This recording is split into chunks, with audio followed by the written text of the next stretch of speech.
Graça e paz, meus irmãos. Vamos dar início ao nosso devocional. Hoje nós vamos meditar um texto curto, porém com poderosos ensinos para a nossa vida cristã. Tome a sua Bíblia no Evangelho de Marcos, capítulo 12, do versículo 41 ao versículo 44. Vamos ao texto. E estando Jesus assentado defronte da arca do tesouro, observava a maneira como a multidão lançava o dinheiro na arca do tesouro, e muitos ricos deitavam muito. Vindo, porém, uma pobre viúva, deitou 2 pequenas moedas que valiam meio centavo. E chamando os seus discípulos, disse-lhes: Em verdade vos digo, que esta pobre viúva deitou mais do que todos os que deitaram na arca do tesouro. Porque todos ali deitaram do que lhe sobejava, mas esta da sua pobreza deitou tudo o que tinha, todo o seu sustento. Irmãos, a história da viúva pobre, ela é relatada tanto no Evangelho de Marcos, como também no Evangelho de Lucas.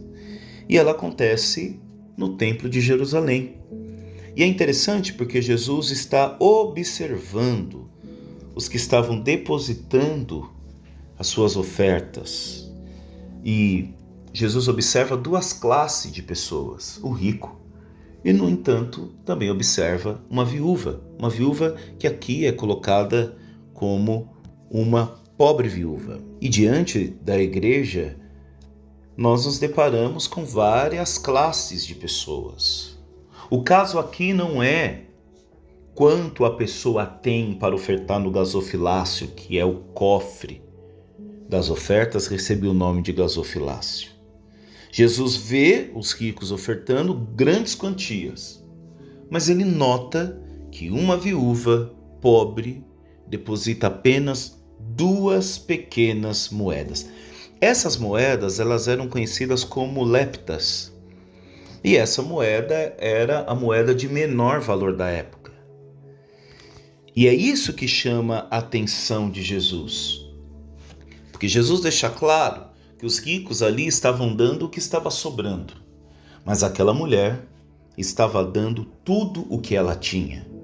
A questão aqui não é o que ela estava dando, mas era a intenção a qual ela estava dando.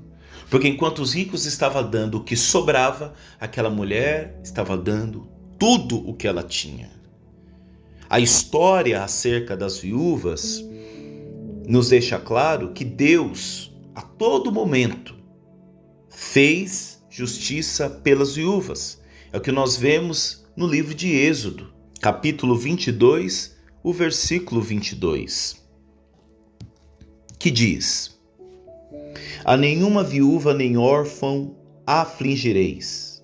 Versículo 23, para contextualizar: Se de algum modo os afligires, e eles clamarem a mim, eu certamente ouvirei o seu clamor. Deuteronômio capítulo 10, versículo 18, Deus também fala acerca das viúvas, que faz justiça ao órfão e à viúva, e ama o estrangeiro, dando-lhe pão e roupa. No Antigo Testamento, Deus deixava claro que ele fazia justiça pelas viúvas, porque na sociedade judaica as viúvas estavam sempre entre os mais vulneráveis. Muitas dessas viúvas, elas não tinham herança, nem meios de sustento. Nós notamos isso na passagem do filho da viúva de Naim. É até interessante porque a cidade tem nome, Naim, mas a viúva não tem nome. E Jesus chega para mudar a história daquela que havia enterrado seu marido e agora está enterrando seu único filho. Ou seja, o seu sustento, a forma daquela mulher se manter agora estava sendo enterrado. Por isso que Jesus chega e diz para aquela mulher: não chore. E parece uma ironia, porque aquela mulher está em um funeral. E Jesus diz: não chore. Ora, a única forma daquela mulher parar de chorar era tirando a causa do choro dela, que naquele momento era a morte do filho. Por isso Jesus toca no esquife e diz: mancebo. E aquele rapaz, aquele jovem volta à vida. Então esse era o contexto das viúvas em meio às sociedades judaicas. Elas dependiam da caridade e da justiça social. Justiça social essa que fica evidenciado também com Paulo, que a escolha dos diáconos é por conta das viúvas hebreias e as viúvas gregas, que elas estavam precisando de ajudas. Por isso Paulo também diz da assistência às viúvas, mas às verdadeiras viúvas. E é neste contexto que Jesus observa que em meio ao culto judaico, ele olha o rico, mas ele olha também a viúva. E assim são as nossas comunidades de fé.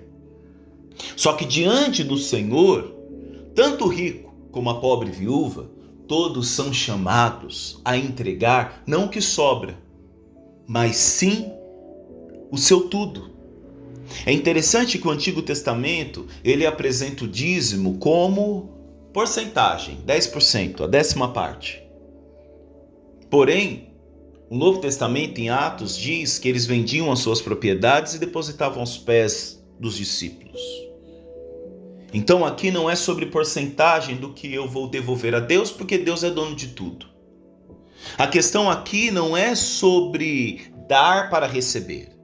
A questão aqui é entender que no final de tudo o Evangelho não vai requerer das nossas vidas apenas 10%, mas o Evangelho vai requerer a nossa vida. É o que Jesus disse, olha, aquele que quer me seguir, tome a sua cruz. Você parou para pensar nesse versículo, o quão ele é profundo? Ele está querendo dizer, tome sobre as suas costas o seu instrumento de morte. O Evangelho vai nos convidar a não entregar a Deus apenas 10ª parte, mas vai nos convidar a fazer como essa viúva, essa pobre viúva, porque assim ela foi reconhecida no meio daquela congregação, a entregar tudo o que ela tinha.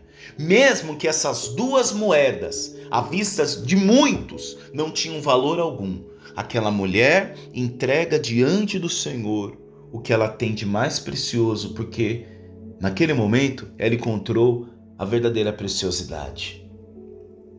Quando nós olhamos para a história de Abel e Caim, um culto mal feito, Abel entrega para o Senhor as primícias, o melhor, enquanto Caim entrega o que havia sobrado. É interessante porque o semblante de Caim muda. O mesmo semblante que nós vemos mudar na passagem do jovem rico, de quando Jesus convida aquele rico a sair da sua zona de conforto, ir para uma zona de confronto e viver a experiência de vender tudo, dar aos pobres, voltar e seguir ao Senhor. Naquele momento, o jovem rico teve que tomar a sua escolha entre Deus e Mamon. Esse é o sentido. Não é sobre dar a sobra, mas é dizer que Deus é o tudo e que de nada sentiremos falta a partir do momento que seguimos este Deus. É muito lindo, meus irmãos, porque a palavra aqui sugere pobre no grego. Aqui está dizendo não apenas de uma pobreza de renda, mas está falando de alguém que vivia extrema necessidade. Alguém que não tinha recursos para o sustento, mas mesmo assim essa pessoa abre mão do que tem e entrega para o reino, entrega para o Senhor. A palavra aqui, sustento, bion, no grego, refere-se à própria vida, indicando que aquela viúva deu tudo que tinha para sobreviver. Lembrando que no templo, esses gasofiláceos eram 13 gasofiláceos que ficavam à frente, em formato de trombetas. O interessante é que Jesus diz que eles deitaram grandes quantidades. Mas grande quantidade com que intensidade? Com que verdade? Ao ponto de Jesus olhar o ato daquela pobre viúva e fazer daquele ato uma forma de ensino para os seus discípulos. para os seus discípulos como um bom rabino, né? Como um bom mestre, usando das circunstâncias, das atividades do dia a dia. Jesus ensina através do ato daquela viúva, de dar não o que estava sobrando, mas dar o seu tudo. E isso é a graça. A graça é sobre isso. A graça não é sobre dar muito para receber, mesmo porque não podemos pagar a graça, mesmo porque não tem como. Você pode subir, descer monte, você pode se penitenciar, você pode fazer jejuns, ficar trancado em quarto, mas a graça não é sobre dar para receber. A graça é sobre quando nada tínhamos e mesmo assim a graça de Deus nos alcançou.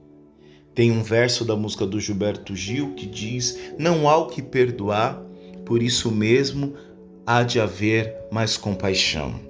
Diante do nosso pecado, diante da nossa miséria, Deus veio ao nosso encontro. E o Evangelho, meus irmãos, continua surpreendendo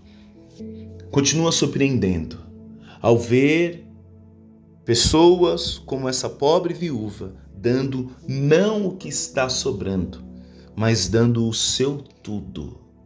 E aí fica a pergunta: você já deu o seu tudo hoje pelo reino de Deus? Não estou falando aqui de material, não é sobre isso.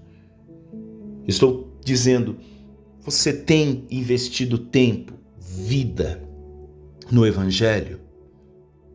Olha o que ele diz, ele chama os discípulos e diz: em verdade, eis aí uma revelação, eis um ensinamento novo.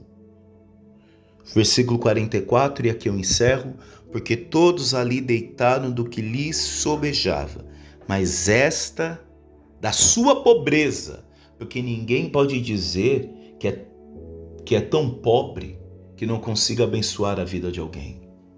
Ninguém pode dizer na face dessa terra que não tem nada para oferecer, seja tempo, saúde, ouvido, ombro. Mas esta, da sua pobreza, deitou tudo o que tinha, todo o seu sustento. Porque é fácil, às vezes, fazermos caridade com o chapéu do outro. Lembra que eu falei ontem no devocional? O Evangelho tem que nos custar algo. E no final de tudo, vai nos custar a nossa própria vida. E quais os pontos que nós podemos aplicar através desta palavra? Primeiro, Deus valoriza a intenção do coração, não o valor material da oferta. Deus valoriza a intenção do coração. Ah, pastor, mas aí fica fácil, né? Porque como que a gente vai saber? Aí que tá. Não é para você saber. O único que sonda coração é Deus. E ponto final. Então, não é sobre dar grandes quantias para ser reconhecido como uma pessoa boa. Deus sonda a intenção do teu coração, meu irmão.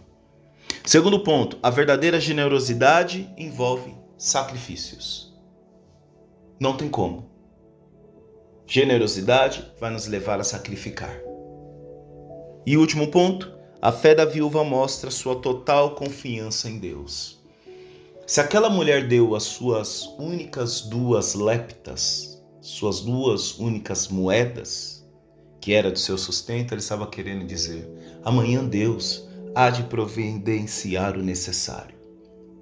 Quando nós não somos generosos, quando nós deixamos de servir o outro com aquilo que nós temos, nós estamos preocupados em estocar. Quando nós estamos preocupados em estocar, nós estamos dizendo: vai que aconteça alguma coisa. Nós oramos: Pai nosso que estás no céu, o pão nosso de cada dia nos dai hoje. Quando nós estocamos, nós estamos preocupados. Vai que amanhã Deus não nos dá o pão. Vai que amanhã nos falta. Sendo que, no entanto, Deus não deixou faltar e não vai deixar faltar o necessário. Aquela mulher entrega as 2 moedas com a confiança, sabendo: Deus é bondoso, Deus não tem me faltado. Amém, meus irmãos? Vamos orar? Pai querido, nós te agradecemos por este dia. Quantas bênçãos, Pai, quantas ricas bênçãos. Pai, nos ajude. Nos ajude, Senhor, para que a nossa intenção seja verdadeira. O Senhor não se alegra com grandes demonstrações de amor, com grandes quantias deitadas em teu gasofilácio. O Senhor se alegra com um coração convertido, com um coração que entendeu o propósito. O Senhor se alegra com um coração que entendeu que a pobreza do meu irmão é a minha pobreza. O Senhor se alegra com um coração que entende que não importa se a minha vida é uma vida simples, importa que o meu irmão também esteja sendo abençoado. Me ajude, ó Pai, nos ajude, Senhor, para que os nossos atos sejam atos de verdade, Senhor. Inspire em nós gratidão, inspire em nós reconhecimento, agradecimento pelo milagre da vida, pelo pão, pelas 2 moedas, Senhor, do nosso dia a dia. É o que nós te pedimos no nome de Jesus. Amém. Forte abraço, meu irmão. Deus abençoe e até amanhã. Fiquem com Deus.